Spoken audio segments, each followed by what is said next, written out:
State news 71 में आप सभी का स्वागत है। शनिवार देर शाम रात्रि 8 बजे मंदिर मनोकामना परिसर स्थित साईं मंदिर प्रांगण में शिव पुराण महाकथा का शुभारंभ हुआ। प्रसिद्ध राष्ट्रीय बाल संत पुष्प मुरारी बापू जी के सानिध्य में ये कथा 1 अगस्त तक प्रतिदिन रात्रि 8 बजे से रात्रि 10:30 बजे तक चलेगी। तो पहले दिन की कथा का शुभारंभ प्रसिद्ध समाजसेवी धर्मपाल सैनी द्वारा किया गया और अध्यक्षता श्री शिव गणपति सेवा मंडल के अध्यक्ष श्री नरेश बख्शी द्वारा की गई। तो आइए चलते हैं, पहले दिन जो कुछ हुआ कथा वाचन करेंगे, साथ ही शुभारंभ की कार्रवाई भी देखेंगे।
सबको प्यारी होती है, सूचना भी बहुत लोगों को थी, क्योंकि आज पहला दिन है और प्रभु की कृपा ऐसी लोगों पर थी, वो अपनी नींद जाग करके यहाँ पर पहुंचे हैं, तो आप सभी बधाई के पात्र है।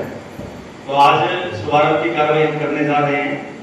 तो ये विचार आया था कि शुभारंभ किस व्यक्ति से किया जाए, कोई राजनीतिक व्यक्ति ना हो, एक सामाजिक व्यक्ति हो, धार्मिक व्यक्ति हो, और सदैव धर्म समाज के कार्य में, राष्ट्र के कार्य में अग्रणी भूमिका में रहे। तो ऐसा नाम हमारे भाई साहब श्री धर्मपाल सैनी जी का नाम, जो किसी परिचय के मोहताज नहीं है, विभिन्न धार्मिक संस्थाओं, सामाजिक संस्थाओं से आप जुड़े हैं और समाज में सक्रिय भूमिका, जात पात धर्म से ऊपर उठकर समाज में आपकी सक्रिय भूमिका रहती है और लगे रहे समाज हित के कार्य में। आप श्री धर्म प्रांगण के अंदर श्री जयराम के हनुमान मंदिर सेवा समिति से जुड़े हैं।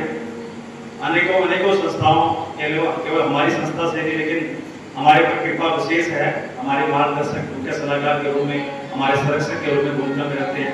तो आज शुभारंभ की कार्रवाई माननीय धर्मपाल जी के नेक हाथों से यहाँ पर होने जा रही है। तो मैं चाहूँगा हमारे आदरणीय अध्यक्ष नरेश बख्शी जी, श्री धर्मपाल जी, आप भी दादाजी आए, श्री धर्मपाल जी को सह सम्मान मंच पर लेकर आए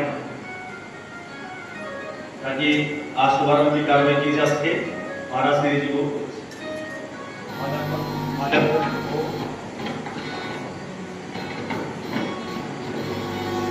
सर्वप्रथम पवित्र पावन पर पुष्प ठाकुर जी भी विराजमान है हमारे बीच में।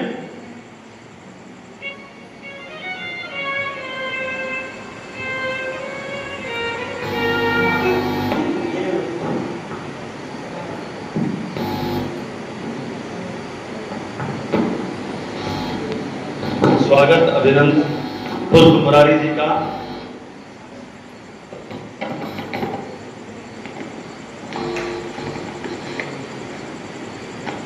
और पुष्प मुरारी जी हमारे धर्मपाल जी को सम्मानित कर रहे हैं। बहुत बहुत अभिनंदन, बहुत बहुत स्वागत। और चाहूंगा श्री नरेश बख्शी जी भी आए और माल्यार्पण करें महाराज श्री जी का, और दीप जलाएं श्री धर्मपाल जी से पूर्व नरेश बख्शी जी कार्रवाई पूरी करें अपनी, उसके बाद मिलजुल कर दीप जलाएं। श्री धर्मपाल जी, लाला जी,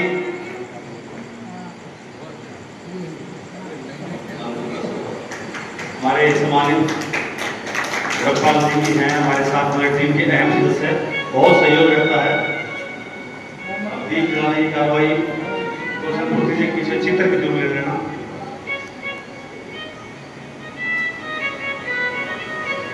श्री अश्विनी जी का स्वागत है, हमेशा पिछले 16-17 सालों से सहयोग अश्विनी जी का।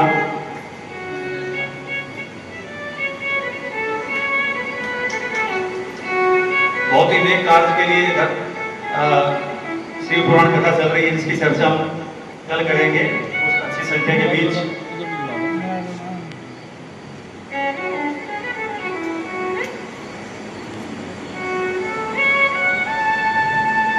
तो ये 17वां वर्ष है। 16 कथाएं सधौरा में हो चुकी हैं। हमें याद है पहली कथा से लेकर आज तक प्रभु की कृपा है, हम लोग साथ में प्रभु ने अपने साथ जोड़ के रखे हैं। तो ये 17वां वर्ष है, 1 साल के बीच में गैप है। और आप में से बहुत से ऐसे लोग हैं जो लगातार 16 वर्षों से प्रभु जी की इस पावन कथा में लगातार सहभागिता रखे हुए हैं। श्री नरेश बख्शी जी, आप भी दीप प्रज्वल करें।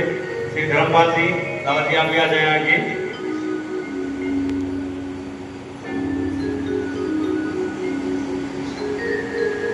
बहुत ही पवित्र कार्य है दीप प्रज्वलन का।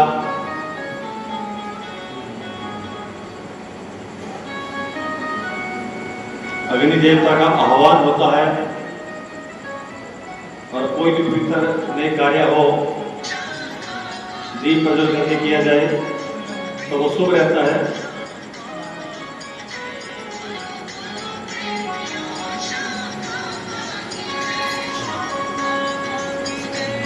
आशीर्वाद रहे हमारे धर्मपाल जी। बहुत बहुत धन्यवाद धर्मपाल जी, आपने समय निकाला और इस पवित्र कार्य का शुरुआत। कालों के काल महाकाल की जय। आज आगमन पर्व में हमारे पूजनीय कुछ मुरारी जी का और उनकी पूरी टीम का हार्दिक आभार, अभिनंदन, स्वागत। और हमारे ऊपर बहुत ही इनकी मेहर है कि पिछले 16-17 सालों से हमारे यहाँ आ रहे हैं और आज सावन के महीने में जो कि शिव कथा हमें सुना रहे हैं। सावन के महीने में शिव कथा सुनने का एक अलग ही महत्व है, अलग ही पुण्य मिलता है। तो जैसे भी मैं सुन रहा था, स्वामी जी बोल रहे थे कि कथा तभी पूरा पुण्य मिलता है इसका अगर पति पत्नी दोनों सुने। तो कोशिश करें कि कल से दोनों ही आए। और अब आज बहुत संगत कम आई है, कल थोड़ी और ले गए साथ अपने अपने पड़ोसियों को भी बताएं कि वहाँ कथा हो रही है। और बाकी बोले नाथ के बारे में कि तो क्या बताएं, इतने नाम है, शिव शंकर है, भोलेनाथ है, रामेश्वर है, शिव जी हैं। भोलेनाथ वाकई भोले हैं। अभी देवताओं को मनाना इतना मुश्किल है, लेकिन भोलेनाथ हमारे ऐसे भोले हैं कि वो एक लोटा जल से ही प्रसन्न हो जाते हैं। आप कुछ ना चढ़ाए होंगे, सिर्फ एक लोटा जल चढ़ा दे, सच्चे मन से उसी से प्रसन्न हो जाते हैं। कहते हैं जब समुद्र मंथन हुआ तो विष निकला, तो देवता सभी सोच में पड़ गए कि अब विष को कौन पिएगा। सभी देवता इकट्ठे हो गए, भगवान भोलेनाथ के पास गए। भोलेनाथ ने सहज स्वीकार कर लिया कि मैं विष पीऊंगा, और उन्होंने विष पिया। विष पीने के कारण उनका नाम नीलकंठ पड़ गया। और जब भागीरथ ने बहुत तपस्या की तो उन्होंने गंगा को मना लिया स्वर्ग से धरती पर आने के लिए। लेकिन गंगा मैया ने एक शर्त रख दी कि अगर मैं धरती पर आऊंगी तो इतने वेग से आऊंगी कि मेरे वेग को संभालेगा कौन। धरती माता ने भी जवाब दे दिया कि मेरे पास का नहीं है। तब सभी देवता इकट्ठे होकर भोलेनाथ के पास गए। तब भोलेनाथ ने सहज स्वीकार कर लिया कि मैं गंगा माँ को स्वीकार करूंगा। उन्होंने अपनी जटाओं में बोल दिया। भोलेनाथ की तो इतनी कृपा है, आप एक बार जरूर सुने, संपूर्ण कथा सुने, हो जाए और पुण्य कमाए। जय श्री राम। जय भोलेनाथ जी की। तो मैं भी चाहूंगा कि आप सभी ज्योति जी हमारे विज्ञान अध्यापक हैं, MSc हैं। ओम शंकर भगवान की, पार्वती मैया की, गणेश जी महाराज की, कार्तिकेय भगवान की, नंदीश्वर भगवान की, राधा माधव सरकार की, नगर खेड़ा की, जगदम्बा माई की, सत्य सनातन धर्म की, अधर्म का, प्राणियों में, विश्व का, गौ माता की, भारत माता की। नमः पार्वती पते, हर हर महादेव। जय करे वीर बजरंगी, बोल साचे दरबार की। तो आज यहाँ कथा विश्राम होती है प्रथम दिवस की। कल द्वितीय दिवस रहेगा। आप लोग थोड़ा थोड़ा और दूसरे लोगों को भी अवगत कराएं और अधिक से अधिक संख्या में कथा श्रवण करने के लिए पधारेंगे। आज तो भोलेनाथ की कथा ही प्रसाद है। कल से प्रसाद की व्यवस्था बनाई जाएगी, तो कल से प्रसाद वितरण होगा। आज जो कथा आपने सुनी है ये कथा ही महाप्रसाद है। तो अब जो है सभी लोग अपने आश्रम को जाएं और कल ठीक 8 बजे से यहाँ पुनः पधारेंगे और मंगलमय भगवान की दिव्य कथा श्रवण करेंगे। जय श्री राम।